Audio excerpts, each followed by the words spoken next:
Friends, आज हम the Indian constitution के प्रियम्बल प्रस्तावना के बारे में बात करेंगे। इम्पॉर्टेंट ये पार्ट है। जो प्रियम्बल है, ये प्रियम्बल को प्रस्तावना या उद्देशिका दोनों चीजें कहा जाता है। ये इस कॉन्स्टिट्यूशन की आत्मा है। ये मान लिया जाएगा कि ये कॉन्स्टिट्यूशन की आत्मा है।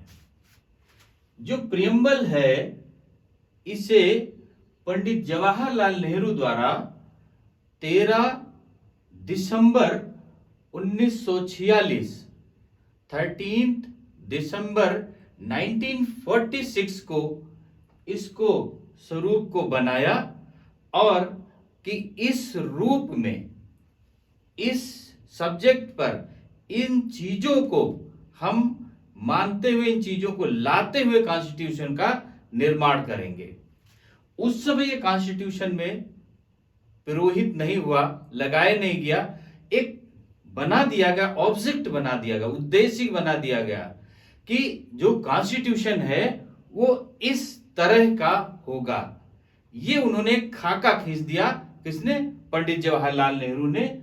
और इसी प्रियम्बल को, इसी प्रस्तावना को 22 जनवरी 1947 22 जनवरी 1947 को हमारे कॉन्स्टिट्यूशन में वोटिंग के द्वारा इसको शामिल किया गया। वोटिंग के द्वारा इसको शामिल किया गया। अब दूसरा प्रश्न आता कि जो प्रियम्बल है वो लिया कहां से गया।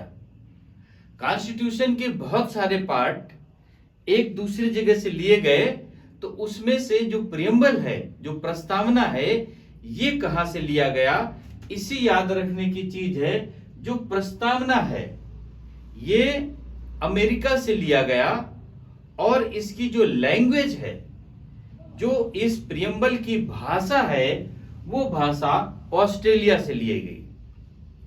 जो प्रस्तावना है, जो प्रियम्बल है, ये कहां से लिया गया? अमेरिका से। और जो इसकी लैंग्वेज है, ये लैंग्वेज ली गई ऑस्ट्रेलिया से। अब बात आती है प्रियम्बल में क्या चीज है, विशेषता क्या है। इस प्रियम्बल को पढ़ने पर पूरा कॉन्स्टिट्यूशन समझ में आ जाता कि इस कॉन्स्टिट्यूशन में क्या होगा। इसमें कहा गया वी, हम,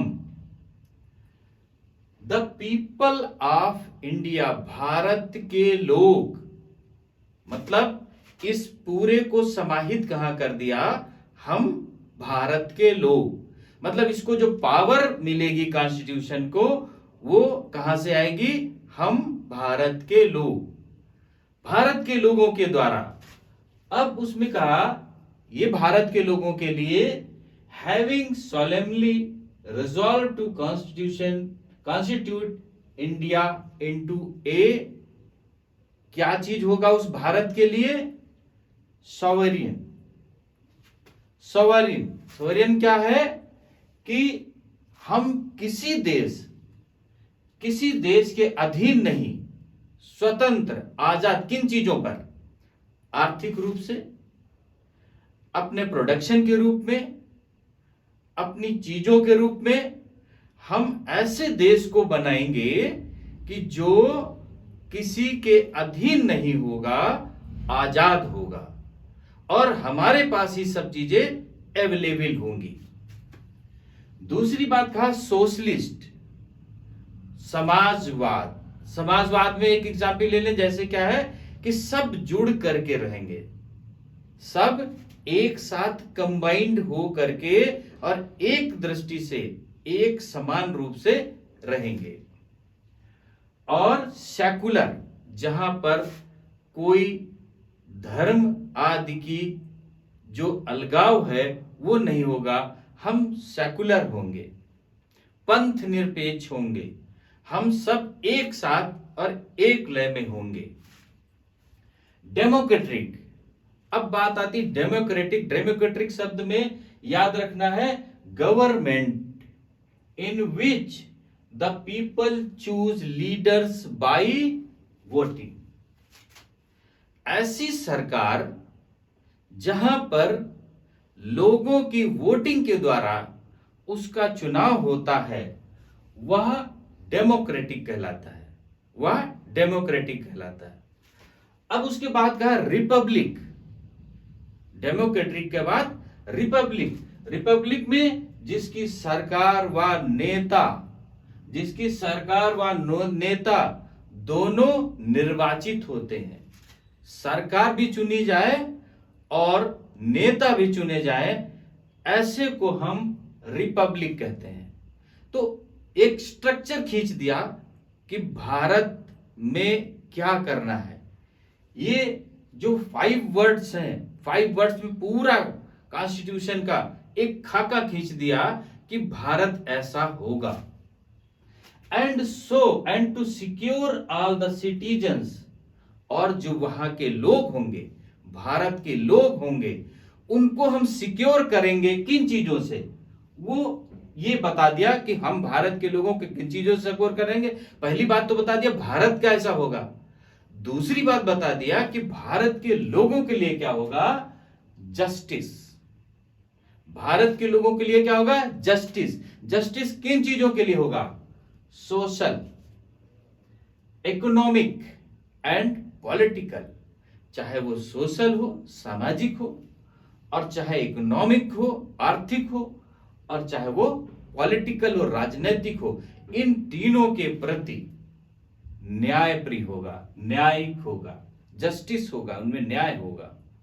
और उन व्यक्तियों को लिबर्टी होगी। लिबर्टी किन चीजों की होगी, ऑफ थॉट्स, विचारों की, विचारों की अभिव्यक्ति की, expression, belief, faith and worship, पूजा पाठ करने की, विश्वास करने की, सोचने की, एक्सप्रेशन की, इन सब चीजों की लिबर्टी होगी भारत के लोगों के लिए। और तीसरी बात कही इक्वलिटी। आप स्टेट्स एंड अपॉर्चुनिटी, सब में बराबरी का हक होगा, सब में बराबर के अवसर प्राप्त होंगे। And to promote among them all, और उन सबको आगे बढ़ने का अवसर प्राप्त होगा। इसके बाद इन्होंने कहा कि ऐसा संविधान जो फ्रिटर्निटी में क्या होगा, assuring the dignity of the individual and the unity and integrity of the nation। राष्ट्र की एकता होगी, अखंडता होगी, और भारत के प्रति एक पहचान होगी। ऐसा संविधान का निर्माण करना है। इस बात को, इसके एक एक शब्द में गागर में सागर भरा हुआ है, एक एक शब्द में। और इसके बाद कहा कि इन आवर कॉन्स्टिट्यूएंट असेंबली, जो उस समय संवैधानिक सभा हो रही थी, उसमें this 26th day of November 1949 do, यहां पर एक चीज याद रखना है कि 26th day of November 1949, इस दिन हुआ क्या, डू हियर बाय, इस दिन क्या हुआ, अडॉप्ट किया गया, इसको अडॉप्ट किया, इनैक्ट किया, and give to our self, और आत्मसार किया। इसको हम लोगों ने स्वीकार कर लिया, आत्मा से अंगीकृत कर लिया, अपना अंग मान लिया, अभिन्न अंग मान लिया। किसको, कॉन्स्टिट्यूशन को। किस दिन माना, 26th of November 1949, इस दिन। तो ऐसा संविधान जिसको हमने 26th नवंबर 1949 को कॉन्स्टिट्यूशन सभा में इसको इनैक्ट किया, अडॉप्ट किया और आत्मसात किया। इसके बाद इसमें नहीं लिखा, अब उसको क्या हुआ, इनफोर्स्ड इन इंडिया, वो 26 जनवरी 1950 उसकी बात अलग हो गई, लेकिन इस दिन इसको अडॉप्ट किया गया, इनैक्ट किया गया और गिव टू अवर सेल्फ और आत्मसार किया गया। ये बात इसकी प्रियम्बल बताती है। अब इसके बेसिक स्ट्रक्चर में कुछ चीजें पूछी जाती हैं, उनके बारे में हम शॉर्ट में बता दें कि ये एक यूनिक डॉक्यूमेंट्स है। कॉन्स्टिट्यूशन क्या है? एक यूनिक डॉक्यूमेंट्स, ऐसा कोई डॉक्यूमेंट्स नहीं है। It upholds the dignity of man, it secure to all its citizen, ये भारत के सारे नागरिकों को सिक्योर करता है। Main objects of the constitution maker, उनमें जो संविधान बनाया उनका मेन उद्देश्य क्या था? It is the soul of the constitution, ये ऐसी चीज हो जो इसको पढ़ने से ही उस कॉन्स्टिट्यूशन के बारे में पूरी समझ आ जाए, ये कॉन्स्टिट्यूशन की आत्मा है। इसमें से 3 वर्ड कौन कौन से? Secular, socialist and integrity inserted by 42 amendments, 42वें संविधान संशोधन के द्वारा इन 3 शब्दों को इसमें जोड़ा गया। अब इसमें एक बात और इंपॉर्टेंट है, no authority created under the constitution is supreme, constitution is supreme, constitution से ऊपर कोई नहीं, कॉन्स्टिट्यूशन ही सबसे सर्वोत्तम है और सबके ऊपर है। ये बात इसका प्रियम्बल बताता है। It can not be amended, इसमें कहा गया कि अमेंडेड इसमें कैसे किया जाए, कैसे नहीं किया जाएगा, तो it can not be amended in exercise of the power under article 368 for the theory of the basic structure, इसके बेसिक स्ट्रक्चर में परिवर्तन अमेंड नहीं किया जा सकता, वो बात करी गई किसमें? आर्टिकल 368 में। और इसका डिटेल से हम जब आर्टिकल 368 बढ़ाएंगे तो उसमें हम इसको क्लियर कर देंगे। इसके बाद ये भी प्रश्न इसमें पूछा जाता है कि it is the part of the constitution, क्या ये कॉन्स्टिट्यूशन का पार्ट है? तो yes, it is the part of constitution, ये कॉन्स्टिट्यूशन का पार्ट है, ये कॉन्स्टिट्यूशन से अलग नहीं है। पार्ट 1 से स्टार्ट होगा वो बात अलग है, लेकिन preamble is the part of the constitution, ये कॉन्स्टिट्यूशन का पार्ट है। तो अभी जो प्रियम्बल था कॉन्स्टिट्यूशन का मेन पार्ट था, जिसकी आत्मा थी, जिसको पढ़ने से पूरे कॉन्स्टिट्यूशन क्लियर हो जाता है और इस पे जो चीजें पूछी जाएंगी वो हमने इसमें बता दी है।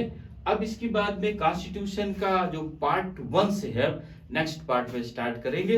ओके, थैंक यू, जय हिंद।